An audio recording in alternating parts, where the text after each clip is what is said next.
ನೀವಿನ್ನೂ ಅದನ್ನೇ ಯೋಚನೆ ಮಾಡ್ತಾ ಇದ್ದೀರಾ? Come on, what is this ma'am? First ಅದನ್ನು ತಲೆಯಿಂದ ತೆಗೆದು ಹಾಕಿ. ನೀವು ಅದನ್ನು ಯೋಚನೆ ಮಾಡಿಕೊಂಡು ಹೀಗೆ ತಲೆ ಕೆಡಿಸ್ಕೊಂಡು ನಿಮ್ಮ ಹೆಲ್ತ್ ಅಪ್ಸೆಟ್ ಮಾಡಿಕೊಂಡ್ರೆ ನೋ ಯೂಸ್ ಮ್ಯಾಮ್. ಈ ಆಫೀಸ್ ಪ್ರೆಷರ್ಸ್, ಬಿಸ್ನೆಸ್ ಪ್ರೆಷರ್ಸ್ ಇದರಿಂದ ಎಲ್ಲ ಮ್ಯಾಮ್ ನಿಮ್ಮ ಕಡೆ ಗಮನ ಕೊಡೋಕ್ಕೆ ಆಗ್ತಾ ಇಲ್ಲ. ಆದರೂ ಯಾವಾಗಲೂ ನಿಮ್ಮದೇ ಯೋಚನೆ. ಯುಕ್ತ ಊಟ ಮಾಡಿದ್ಲಾ, ಟ್ಯಾಬ್ಲೆಟ್ಸ್ ತೊಗೊಂಡ್ಲಾ, ರೆಸ್ಟ್ ಮಾಡಿದ್ಲಾ, ಯಾವಾಗಲೂ ನನ್ನೇ ಕೇಳ್ತಾನೆ ಇರ್ತಾರೆ. ಈಗ ನೋಡಿ, ಸ್ಟ್ರೇಟ್ ಅವೇ ನಿಮ್ಮ ಹತ್ರ ನನ್ನೇ ಕಳಿಸಿದ್ರು. ಅಲ್ಲ, ಅತ್ತೆ ಹತ್ರ ಮಾತಾಡ್ಬೇಕಿತ್ತು. ಅದು ನಾನು ತಪ್ಪು ಮಾಡಿದ್ದೀನಿ ಅಂತ ಅಣ್ಣಂಗೆ ಗೊತ್ತಾ? ಓ ಓಕೆ, ಐ ಗಾಟ್ ಇಟ್. ಅರ್ಥ ಆಯ್ತು, ನನಗೆಲ್ಲ ಅರ್ಥ ಆಯ್ತು. ನೀವೇನು ಹೇಳಬೇಡಿ. ನಿಮ್ಮ ಅತ್ತೆಯವರೇ ಹೇಳಿದ್ರಲ್ಲ, it's just a mistake and it's not yours. ಇದು ನಿಮ್ಮ ವಯಸ್ಸಿನ ಮಿಸ್ಟೇಕ್ ಅಷ್ಟೇ. ಇದಕ್ಕೆಲ್ಲ ನೀವು ಜಾಸ್ತಿ ತಲೆ ಕೆಡಿಸ್ಕೊಳ್ಳೋ ನೆಸೆಸಿಟಿನೇ ಇಲ್ಲ. Don't lose your hope, don't feel low. ನನ್ನ ನಿಮ್ಮ ಫ್ರೆಂಡ್ ಅಂತ ತಿಳ್ಕೊಳ್ಳಿ. ನಿಮ್ಮ ಅತ್ತೆ ಯಾವಾಗಲೂ ನಿಮ್ಮ ಬಗ್ಗೆನೇ ಯೋಚನೆ ಮಾಡ್ತಾ ಇರ್ತಾರೆ. ಅದನ್ನು ಕಣ್ಣಾರೆ ನಾನೇ ನೋಡಿದ್ದೀನಿ. ಇದನ್ನೆಲ್ಲ ಅವರೇ ನೋಡ್ಕೊಳ್ತಾರೆ. You not an ordinary girl madam. ಈ ಬೀದಿ ಲೋ ಕ್ಲಾಸ್, ಮಿಡಲ್ ಕ್ಲಾಸ್ ಹುಡುಗಿರ್ ಥರ ನಾನು ತಪ್ಪು ಮಾಡಿದೆ, ಮಾನ, ಶೀಲ, no, don't think like that. ನೀವು ಅರಸ್ ಫ್ಯಾಮಿಲಿಯ ಮಗಳು. Don't be an emotional fool. ಇದರಿಂದ ಏನು ಪ್ರಯೋಜನನೇ ಇಲ್ಲ. ಒಂದೊಳ್ಳೆ ನಿರ್ಧಾರ ಮಾಡಿ ಆದಷ್ಟು ಬೇಗ ನಿಮ್ಮ ಅತ್ತೆ ಹತ್ರ ಬಂದು ಹೇಳಿ. ಅವರೇ ಎಲ್ಲ ಹ್ಯಾಂಡಲ್ ಮಾಡ್ತಾರೆ. ಎಲ್ಲ ಅರ್ಥ ಆಗಿದೆ ಅಂದ್ಕೊತೀನಿ. Don't lose your opportunity. ನಿಧಾನಕ್ಕೆ ಯೋಚನೆ ಮಾಡಿ. Take rest ma'am. Health is important. ಬಾಯ್.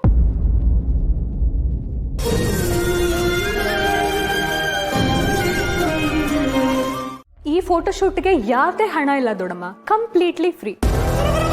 ಒಂದ್ಸಲ ಪ್ಯಾಕೇಜ್ ತಗೊಂಡ್ರೆ ಉಳಿದಿರೋದೆಲ್ಲ ನಮ್ಮ ಕಂಪನಿನೇ ನೋಡ್ಕೊಳ್ಳುತ್ತಲ್ವಾ. ಅದು ಅಲ್ಲದೆ ಮೇಡಮ್ ಬೇರೆ ಸ್ಪೆಷಲ್ ಇಂಟ್ರೆಸ್ಟ್ ಕೊಟ್ಟು ಈ ಸಂಬಂಧನ ನೋಡ್ತಾ ಇದ್ದಾರೆ. ನೀವು ಶ್ರುತಿನ ನನ್ನ ಜೊತೆ ಕಳ್ಸಿಕೊಟ್ರೆ ಸಾಕು.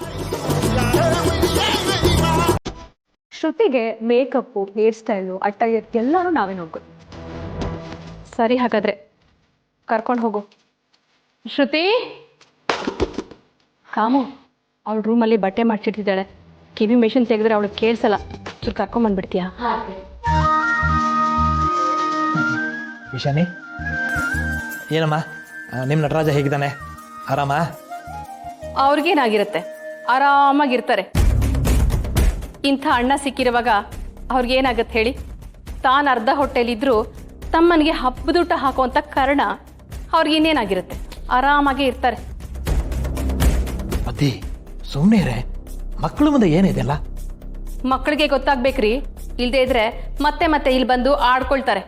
ಗೊತ್ತಿರ್ಬೇಕಲ್ಲ ಅವ್ರಿಗೂ ಏನೇನಾಗಿದೆ ಅಂತ.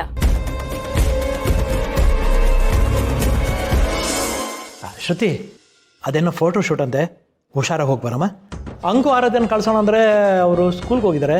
ಇವ್ರ ಜೊತೆ ಏನೋ ಮಾಡೋದೀಗ? ಅಣ್ಣ, ಯಾಕೆ ಯೋಚನೆ ಮಾಡ್ತೀಯಾ? ನಾನಿದ್ದೀನಲ್ವಾ. ಶ್ರುತಿ ಇರೇ, ನಾನೋಗಿ ರೆಡಿ ಆಗ್ಬಿಟ್ಟು ಬರ್ತೀನಿ. ಅಯ್ಯೋ, ಅದ್ರ ಬಗ್ಗೆ ನೀವು ಚಿಂತನೆ ಮಾಡಬೇಡಿ. ಶ್ರುತಿನ ಹುಷಾರಾಗಿ ಕ್ಯಾಬಲ್ಲಿ ನಾನು ನನ್ನ ಜೊತೆನೆ ಕರ್ಕೊಂಡು ಹೋಗಿ ಇಲ್ಲಿ ಬಿಡ್ತೀನಿ.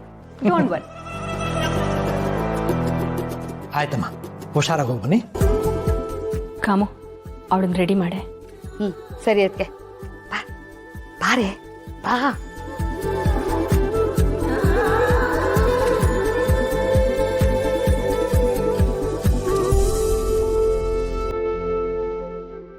ಇದಕ್ಕೆ ಕಾಯ್ತಿದ್ದೆ ಕಣೆ.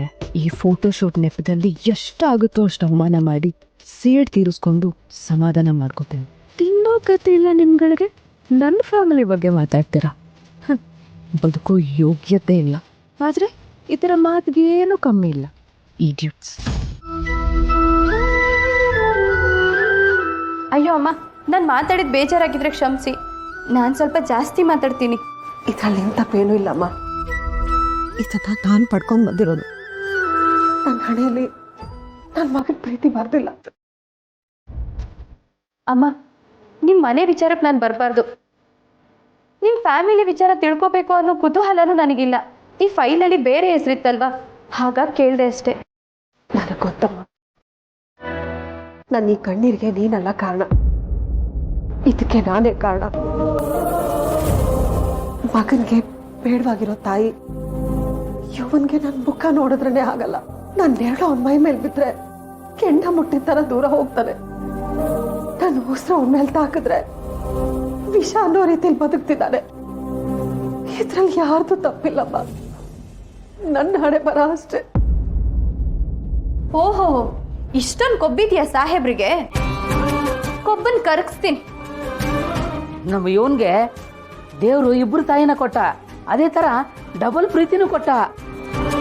ಆದ್ರೆ ಅದನ್ನ ಅರ್ಥ ಮಾಡ್ಕೊಳ್ಳೋ ಮನಸ್ಸು ಕೊಡ್ಲಿಲ್ಲ. ನಮ್ಮ ಯುವ ಸಿಕ್ಕೋನಿದ್ದಾಗ್ಲೇ ತಾಯಿನ ಕಳ್ಕೊಂಡ. ಹೆಂಡತಿ ತಂಗಿನೇ ನಮ್ಮಣ್ಣ ಮದ್ವೆ ಆದ್ರು. ಇನ್ನೊಂದು ಮಗು ಮಾಡ್ಕೊಂಡ್ರೆ ಎಲ್ಲಿ ಇವನ್ ಮೇಲೆ ಪ್ರೀತಿ ಕಡಿಮೆ ಆಗುತ್ತೋ ಅಂತ ಈ ನಮ್ಮ ಅತ್ತಿಗೆ ಮಗುನೇ ಮಾಡ್ಕೊಲಿಲ್ಲ. ಆದ್ರೆ ನಮ್ಮ ಇವನ್ಗೆ ಇದು ಯಾವುದೂ ಅರ್ಥ ಆಗ್ಲಿಲ್ಲ. ಅವನ ಮನಸ್ಸಲ್ಲಿ ಯಾರೋ ಬಿತ್ತಿದ ವಿಷದ ಬೀಜ ಇವತ್ತದು ಬೆಳೆದು ದೊಡ್ಡ ಮರ ಆಗಿದೆ. ಅದರಲ್ಲಿ ಹೂವು ಯಾವಾಗ ಸಿಗುತ್ತೋ. ಓಹೋ, ಈ ದುರ್ವಾಸ್ ಮುನಿ ನನ್ನ ಹತ್ರ ಮಾತ್ರ ಹೀಗೆ ಅನ್ಕೊಂಡಿದ್ದೆ. ಇವನ್ ಎಲ್ರಿಗೂ ಶಾಪ ಹಾಕೊಂಡ್ ಬರೋದೇನಾ? ಇರ್ಲಿ ಇರ್ಲಿ, ಹುಷಾರಾಗಿ ಬರ್ಲಿ, ಆಮೇಲೆ ಮಾಡ್ತೀನಿ ಆ ಡಬ್ಬ ನನ್ ಮಗನಿಗೆ. ತಾಯಿ ಹತ್ರನೇ ಮಾತಾಡಲ್ವಾ ಅವನು? ನೀವೇನು ತಲೆ ಕೆಡ್ಸ್ಕೋಬೇಡಿ ಅಮ್ಮ. ಅವ್ನ್ ಕಿವಿ ಹಿಂಡಿ ನಿಮ್ ಹತ್ರ ಕರ್ಕೊಂಡ್ ಬಂದು ಯಾಕೆ ಮಾತಾಡ್ತಿಲ್ಲ ಅಂತ ನಾನ್ ಕೇಳ್ತೀನಿ. 25 ವರ್ಷ ಸಾಕಿದೀರಾ, ಅದಕ್ಕೆ 25 ಬಸ್ಗೆ ಹೊಡ್ಸಿ ತಪ್ಪಾಯ್ತು ಅಂತ ಕ್ಷಮೆ ಕೇಳಿಸ್ತೀನಿ. ತಾಯಿ ಮಗನ ನಾನು ಒಂದ್ ಮಾಡ್ತೀನಿ.